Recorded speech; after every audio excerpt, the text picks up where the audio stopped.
Hello guys, আমরা সকাল সকাল পিকনিক শুরু করে দিয়েছি। দুপুরবেলার খাওয়ার আয়োজন দেখো, এখানে রান্না হচ্ছে,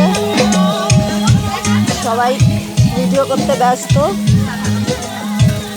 গপুর মা, কাকিমা সবাই আছে এখানে। ওই যে রাঁধুনি,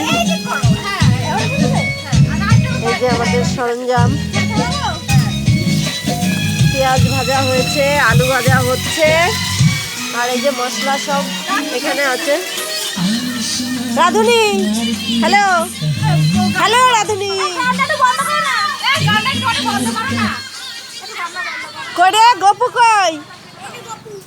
ওকে তো খুঁজেই পাওয়া যাচ্ছে না। ও কি করবে, সাইকেল নিয়ে একবার এদিক ওদিক নাচতে বলছি, সেটা নাচছে না।